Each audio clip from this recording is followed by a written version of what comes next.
ہسپتالوں میں وہ لوگ ہیں جو آپ کی طرح زندگی گزارنا چاہتے ہیں، اور جیلوں میں وہ لوگ ہیں جو آپ کی آزادی جیسی آزادی کے لیے تڑپتے ہیں، اور پناہ گاہوں میں وہ لوگ ہیں جو آپ کے بستر کا خواب دیکھتے ہیں، اور قبروں میں وہ لوگ ہیں جو آپ کو ملے مواقع کی طرح نیکی کے مواقع کی خواہش کرتے ہیں۔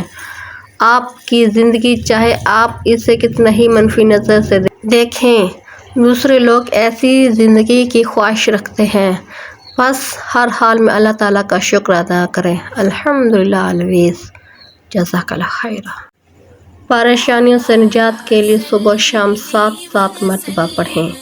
جو شخص صبح کے وقت اور شام کے وقت 7 مرتبہ بسم اللہ الرحمن الرحیم حسبی اللہ لا الہ الا هو علیہ توکلت وہو رب العرش العظیم، ترجمہ: کافی ہے مجھے اللہ، صرف وہی معبود برحق ہے، اسی پر میں نے بھروسہ کیا ہے اور وہی عرش عظیم کا رب ہے۔ کہے تو اللہ اس کی پریشانیوں سے اسے کافی ہوگا، چاہے ان کے کہنے میں وہ سچا ہو یا جھوٹا۔ جزاک اللہ خیر۔ نباتات بھی چل کر آئے۔ حضرت عبداللہ بن عباس رضی اللہ عنہ سے روایت ہے، ایک اعرابی نبی اکرم صلی اللہ علیہ وسلم کی خدمت میں حاضر ہوا اور عرض کیا، مجھے کیسے علم ہوگا کہ آپ اللہ تعالیٰ کے نبی ہیں؟ آپ صلی اللہ علیہ وسلم نے فرمایا، اگر میں کھجور کی اس درخت پر لگے ہوئے گچھے کو بلاؤں تو کیا تو گواہی دے گا کہ میں اللہ تعالیٰ کا رسول ہوں؟ پھر آپ صلی اللہ علیہ وسلم نے اسے بلایا تو وہ درخت سے اترنے لگا یہاں تک کہ حضور نبی اکرم صلی اللہ علیہ وسلم کے قدموں میں آ کر گرا۔ پھر آپ صلی اللہ علیہ وسلم نے اس سے فرمایا، واپس چلے جاؤ، تو وہ واپس چلا گیا۔ اس عربی نے نباتات کی محبت اطاعت رسول صلی اللہ علیہ وسلم کا یہ منظر دیکھ کر اسلام قبول کر لیا۔ جزاک اللہ خیر۔ شوہر کی رضا مندی پر جنت۔ پیارے آقا صلی اللہ علیہ وسلم نے فرمایا، عورت کا انتقال اس حال میں ہوا کہ اس کا شوہر اس سے راضی تھا تو وہ عورت جنت میں داخل ہوگی۔ جزاک اللہ خیر۔ یا علیم جل جلالہ صلی وسلم علی النبی القاسم۔ اے سب کچھ چاہنے والے، آپ کا درود و سلام ہو اس ہستی پر جو نبی بھی ہیں اور تقسیم کرنے والے بھی ہیں۔ جزاک اللہ خیر۔ ارشاد باری تعالی، بس ہم نے زکریا علیہ السلام کی پکار سن لی اور ان کو یحییٰ علیہ السلام جیسا بیٹا عطا کیا، اور ان کی بیوی کو ان کے لیے حسن معاشرت کے قابل بنا دیا۔ بے شک یہ لوگ لپک لپک کر نیکیاں کرتے اور ہمیں امید سے پکارتے اور ہمارے آگے عاجزی کیا کرتے تھے۔ جزاک اللہ خیر۔ ارشاد باری تعالی، جو لوگ ایمان لائے اور نیک عمل کیے وہ جنت کے باغات میں ہوں گے جن کے نیچے نہریں بہتی ہوں گی۔ جزاک اللہ خیر۔ جمعہ کا دن۔ نبی کریم صلی اللہ علیہ وسلم کا ارشاد مبارک ہے، اللہ تعالیٰ نے اس جمعہ کے دن کو تمہارے لیے عید کا دن بنایا ہے، لہٰذا اس دن غسل کیا کرو اور مسواک کا اہتمام کیا کرو۔ جزاک اللہ خیر۔ فرمان مصطفیٰ صلی اللہ علیہ وسلم، مسلمان وہ ہے جس کی زبان اور ہاتھ سے دوسرے مسلمان محفوظ رہیں۔ جزاک اللہ خیر۔ جہنم سے آزادی۔ عبادات کا اصل ثمرہ تو یہ ہے کہ انسان کو جہنم سے آزادی مل جائے۔ یہ منزل پورے رمضان میں آسان ہو جاتی ہے، اس لیے رمضان کے آخری دن کو عبادت اور توبہ استغفار کے لیے خاص کر لینا چاہیے، ساتھ ہی زیادہ سے زیادہ لوگوں کی امداد و عنایت بھی کرنی چاہیے۔ جزاک اللہ خیر۔ نیکی کی اصل راہ۔ مشقت نفس کی عبادتیں کچھ سود مند نہیں ہو سکتی اگر ایک شخص بندوں کے حقوق سے بے پرواہ ہے اور مال حرام سے اپنے آپ کو نہیں روک سکتا۔ نیکی صرف اسی میں نہیں ہے کہ چند دنوں کے لیے تم نے جائز غذا ترک کر دی، نیکی کی یہ راہ ہے کہ ہمیشہ کے لیے ناجائز غذا ترک کر دو۔ جزاک اللہ خیر۔ یا عزیز جل جلالہ صلی وسلم علی النبی المختار۔ اے زبردست ذات، آپ کا درود السلام ہو اس ہستی پر جو نبی بھی ہیں اور جن کو چن کر آپ نے سب کا پسندیدہ بنا دیا ہے۔ جزاک اللہ خیر۔ مثال ہے صرف عقل والوں کے لیے، اگلے پل کی خبر نہیں کہ کیا ہونے والا ہے۔ عارضی بستر کو سجانے کے بجائے ابدی محلات کو تیار کیجیے۔ یہ سنگ مرمر لگانے کی بجائے عنبری کستوری سے بنے محلات کے مالک بننے کی کوشش کیجیے۔ اپنے گناہوں پر ندامت اختیار کر لیجیے، رب کو منا لیجیے، اٹھیں اور سجدہ ریز ہو جائیں، ایک نیک اور پاکیزہ زندگی کا آغاز کیجیے۔ توبہ کا دروازہ کھلا ہے آپ کے لیے۔ جزاک اللہ خیر۔ استخارہ کی مصنون دعا۔ ترجمہ: اے اللہ، میں آپ کے علم کے ذریعے خیر کا طالب ہوں اور آپ کی قدرت سے طاقت حاصل کرنا چاہتا ہوں اور آپ کے فضل عظیم کا سائل ہوں۔ بے شک آپ قادر ہیں اور میں قدرت نہیں رکھتا۔ آپ کو علم ہے کہ میں لا علم ہوں اور آپ چھپی ہوئی باتوں سے اچھی طرح واقف ہیں۔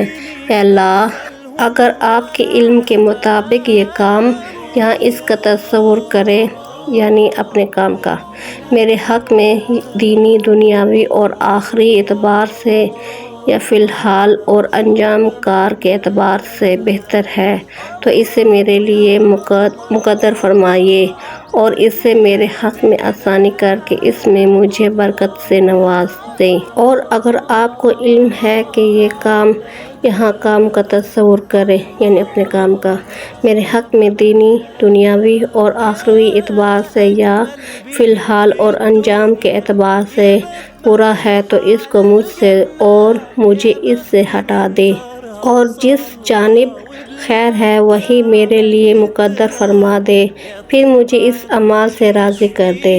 جزاک اللہ خیر۔ فرمان مصطفیٰ صلی اللہ علیہ وآلہ وسلم: جو شخص بروز جمعہ یا شب جمعہ سورۃ دخان پڑھے، اس کے لیے اللہ عز و جل جنت میں ایک گھر بنائے گا۔ جزاک اللہ خیر۔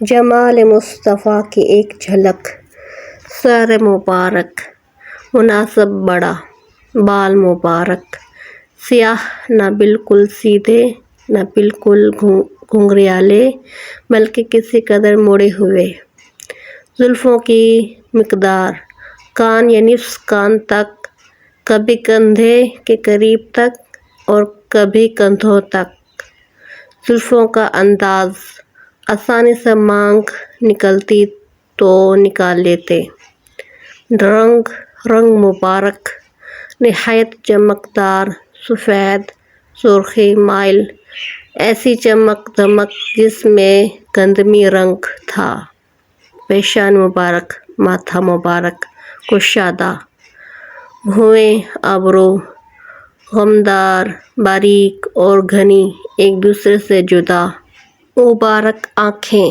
بڑی بڑی آنکھوں کی پتلی سیاہ آنکھوں کی سفیدی میں سرخ ڈورے، ناک مبارک، بلندی مائل قدرے طویل ناک مبارک پر ایک چمک، رخسار مبارک، گال مبارک مناسب ابھرے ہوئے، نرم سفید اور سرخی مائل، چہرہ انور 14ویں کے چاند کی طرح چمکتا ہوا، قدرے گول، منہ مبارک اعتدال کے ساتھ کشادہ، داڑھی مبارک گھنی، پلکیں مبارک لمبی، دندان مبارک روشن چمکدار، دانتوں کے درمیان مناسب فاصلہ، مسکراہٹ خوب مسکرانے والے، دوران مسکراہٹ نوکیلے دانت واضح ہو جاتے، گردن مبارک نہایت خوبصورت اور لمبی، رنگ میں چاندی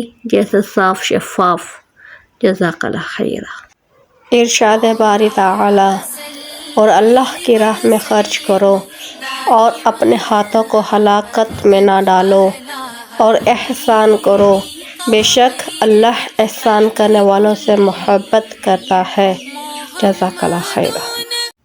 پریشانی کے موقع پر اللہ کا ذکر شیطان کو رسوا کرتا ہے۔ جناب ابو ملیح ایک شخص سے روایت کرتے ہیں، اس نے کہا، میں نبی صلی اللہ علیہ وسلم کے ساتھ سواری پر ان کے پیچھے بیٹھا ہوا تھا کہ آپ صلی اللہ علیہ وسلم کی سواری کو ٹھوکر سی لگی تو میری زبان سے نکلا، ہلاک ہو شیطان۔ تو آپ صلی اللہ علیہ وسلم نے فرمایا، یہ مت کہو، تم جب یہ کہتے ہو تو وہ پھول جاتا ہے یہاں تک کہ ایک گھر کے برابر ہو جاتا ہے، اور وہ سمجھتا ہے کہ میری قوت سے ایسے ہوا، لیکن کہو بسم اللہ کے نام سے۔ تم جب ایسے کہتے ہو تو وہ سکڑ جاتا ہے حتیٰ کہ مکھی کی مانند ہو جاتا ہے۔ جزاک اللہ خیر۔ معجزات پیغمبر صلی اللہ علیہ وسلم۔ پانی کے چشمے پھوٹ پڑے۔ حضرت انس رضی اللہ عنہ روایت بیان کرتے ہیں، حضور نبی اکرم صلی اللہ علیہ وسلم کی خدمت اقدس میں پانی کا ایک برتن پیش کیا گیا اور آپ صلی اللہ علیہ وسلم زورا کے مقام پر تھے۔ آپ صلی اللہ علیہ وسلم نے برتن کے اندر اپنا دست مبارک رکھ دیا تو آپ صلی اللہ علیہ وسلم کی مبارک انگلیوں کے درمیان سے پانی کے چشمے پھوٹ نکلے اور تمام لوگوں نے وضو کر لیا۔ حضرت قتادہ کہتے ہیں، میں نے حضرت انس رضی اللہ عنہ سے دریافت کیا، آپ کتنے لوگ تھے؟ انہوں نے جواب دیا، 300 یا 300 کے لگ بھگ۔ جزاک اللہ خیر۔ علم کا ایک قطرہ جہالت کے سمندر سے بہتر ہے اور عمل کا ایک قطرہ علم کے سمندر سے افضل ہے۔ جزاک اللہ خیر۔ سب سے افضل شخص رسول اللہ صلی اللہ علیہ وسلم نے ارشاد پاک فرمایا، تم میں سب سے افضل شخص وہ ہے جو قرآن مجید خود سیکھے اور سکھائے۔ جزاک اللہ خیر۔ جمعۃ المبارک کے لیے جلدی کیجیے۔ ترجمہ: اے ایمان والو، جب جمعہ کے دن نماز کے لیے پکارا جائے تو اللہ کے ذکر کی طرف جلدی کرو اور خرید و فروخت چھوڑ دو، یہ تمہارے لیے بہتر ہے اگر تم سمجھو۔ جمعہ کی پہلی اذان کے بعد جمعہ کے لیے روانہ ہونے کے سوا کوئی اور کام جائز نہیں، نیز جب تک نماز جمعہ ختم نہ ہو جائے خرید و فروخت کا کوئی معاملہ جائز نہیں ہے۔ اللہ کے ذکر سے مراد جمعہ کا خطبہ اور نماز ہے۔ جزاک اللہ خیر۔ مفہوم قرآن کریم۔ ارشاد باری تعالیٰ ہے، اور اپنے رب کی بخشش اور اس جنت کی طرف دوڑو جس کی چوڑائی آسمانوں اور زمین کے برابر ہے، جو پرہیزگاروں کے لیے تیار کی گئی ہے۔ جزاک اللہ خیر۔ صلی اللہ علیہ وآلہ وسلم۔ اللہ تعالیٰ ان پر حضرت محمد صلی اللہ علیہ وسلم اور ان کی آل پر رحمت اور سلامتی نازل فرمائے، آمین۔ جزاک اللہ خیر۔ آج کی آیت، بسم اللہ الرحمن الرحیم۔ ھذا بلاغ للناس ولینذروا به وليعلموا انما هو الہ واحد وليذکر اولو الالباب۔ ترجمہ: یہ تمام لوگوں کے لیے ایک پیغام ہے اور اس لیے دیا جا رہا ہے تاکہ انہیں اس کے ذریعے خبردار کیا جائے اور تاکہ وہ جان لیں کہ معبود برحق بس ایک ہی ہے، اور تاکہ سمجھ رکھنے والے نصیحت حاصل کر لیں۔ جزاک اللہ خیر۔ خوشبوئے رسول صلی اللہ علیہ وآلہ وسلم۔ خوشبوئے بعد از وصال۔ حضرت علی رضی اللہ عنہ سے روایت ہے، میں نے نبی کریم صلی اللہ علیہ وسلم کو غسل دیا جب میں نے آپ صلی اللہ علیہ وسلم کی جسم اطہر سے خارج ہونے والی ایسی کوئی چیز نہ پائی جو دیگر اموات سے خارج ہوتی ہے، تو پکار اٹھا کہ اللہ کے محبوب صلی اللہ علیہ وسلم ظاہری حیات اور بعد از وصال دونوں حالتوں میں پاکیزگی کا منبع ہے۔ آپ صلی اللہ علیہ وسلم کی جسم اطہر سے ایسی خوشبو کے حالے شروع ہوئے کہ ہم نے کبھی ایسی خوشبو نہ سونگھی نہ سنی۔ جب میں نے آپ کے مبارک پیٹ پر ہاتھ پھیرا تو بس ہاتھ پھیرنے کی دیر تھی، تمام گھر خوشبو سے مہک اٹھا۔ جزاک اللہ خیر۔ یا غفار جل جلالہ صلی وسلم علی النبی ذکار، اے بہت زیادہ معاف کرنے والے، آپ کا درود و سلام ہو اس ہستی پر جو نبی بھی ہیں اور بہت زیادہ ذکر کرنے والے بھی ہیں۔ جزاک اللہ خیر۔ ربیع الاول کا پیغام یہ ہے کہ ہم نبی اکرم صلی اللہ علیہ وآلہ وسلم کی زندگی کے تمام پہلوؤں میں اتباع کریں اور آپ صلی اللہ علیہ وسلم کو اپنا آئیڈل اور نمونہ بنائیں اور ہر طرح کی بدعات اور خرافات سے بچیں۔ جزاک اللہ خیر۔ یا قہار جل جلالہ صلی وسلم علی النبی الرہاب، اے ہر چیز پر غلبہ رکھنے والے، آپ کا درود و سلام ہو اس ہستی پر جو نبی بھی ہیں اور بہت زیادہ ڈرنے والے بھی ہیں۔ جزاک اللہ خیر۔ کسی بد مزاج اور کم ظرف کا احسان لینے سے بہتر ہے کہ انسان وقتی تکلیف برداشت کر لے۔ جزاک اللہ خیر۔ مختصر پر اثر، مضبوط بنے مضبوط رہیں، آنسو صرف جائے نماز پر اچھے لگتے ہیں۔ جزاک اللہ۔ جانتے ہو انسان کسے کہتے ہیں؟ جس کے دل میں انسانیت، آنکھ میں احترام، الفاظ میں نرمی، اخلاق میں رحم دلی اور مقصد میں اعلیٰ ظرفی ہو۔ جزاک اللہ۔ اپنی نیکی چھپانا آپ کی سوچ کا امتحان ہے اور دوسروں کے گناہ چھپانا آپ کے کردار کا امتحان ہے۔ جزاک اللہ خیر۔ آپ کتنے بھی دولت مند ہو جائیں، اپنی زندگی کو آرام دہ بنانے کے لیے کتنی بھی سہولیات اکٹھی کر لیں، لیکن اگر آپ کے پاس ایک شکر گزار دل نہیں ہے، آپ معاف کر کے آگے بڑھنے والے نہیں ہیں، آپ کے چہرے پر ایک پرسکون مسکراہٹ نہیں ہے، آپ کے مزاج میں حلم اور نرمی نہیں ہے تو آپ کے پاس کچھ بھی نہیں ہے۔ جزاک اللہ خیر۔